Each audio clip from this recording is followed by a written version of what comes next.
దేవుడి నామానికి మహిమ కలుగును గాక. ఈరోజు దేవుడు మనకిచ్చిన వాగ్దానం, పరిశుద్ధాత్మ దేవుడు మనతో మాట్లాడుచున్న మాటలు 105వ కీర్తన 2వ వాక్యం. ఆయన ఆశ్చర్య కార్యములు గుర్చి సంభాషణ చేయుడి అని దేవుని వాక్యం చెప్తుంది.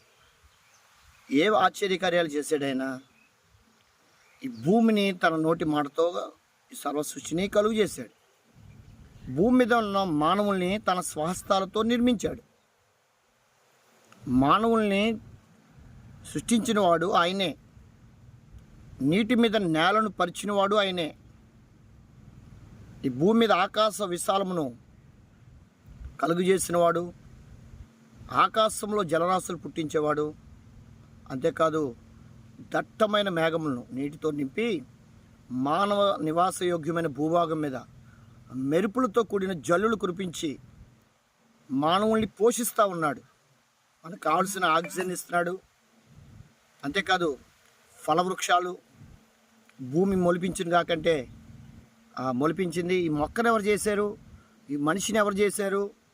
ఈ సర్వ సృష్టిని చేసింది ఎవరు? ఆయనే. నేను ఆరాధించే నజరేయుడైన యేసు.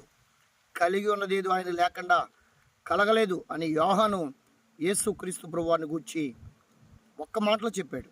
ఈ భూమి మీద కలిగి ఉన్నది ఏదో ఆయన లేకుండా కలగలేదు. పౌలు కూడా ఈ భూమి మీద సృజింపబడిన వస్తువులను మనం చూసినప్పుడు ఆ సృష్టికర్త ఎంత గొప్పవాడో అర్థం చేసుకోవచ్చు. సృష్టి మనకి బోధిస్తుంది అని చెప్తాడు. అంతేకాదు దావీదు కీర్తన 8వ అధ్యాయంలో దావీదు అంటాడు, నువ్వు కలగజేసిన చంద్ర నక్షత్రాలు నేను చూసినప్పుడు, అసలు నువ్వు చేసిన సృష్టి అంతటిని నేను చూసినప్పుడు అసలు మానవుణ్ణి లక్ష్య పెట్టడానికి వాడు ఏ పాటి వాడు?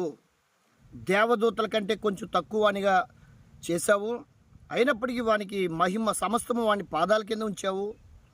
అయినను మహిమ ప్రభావాలు వాని కిరీటముగా ధరింపజేస్తావు అంటాడు. మానవునికి మహిమ ప్రభావాలు ఎలా వచ్చాయి?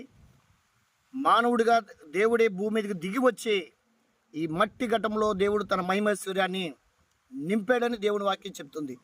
కాబట్టి నీవు నేను విలుపెట్టి మనల్ని కొన్నాడు.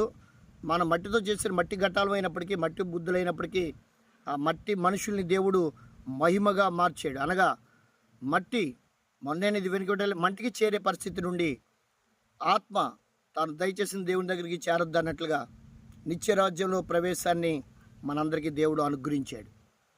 అలాంటి గొప్ప దేవుడిని నమ్ముకున్నాం. ఆయన గొప్ప ఆశ్చర్యకార్యాలు చేశాడు. ఎర్ర సముద్రాన్ని పాయలు చేశాడు. తన ప్రజల్ని 6 నెలల్లో సముద్రంలో నడిపించాడు. ఆయన ఎంతైనా నమ్మదగిన వాడు. ఆయన నమ్ముకున్న మనం ధన్యులు.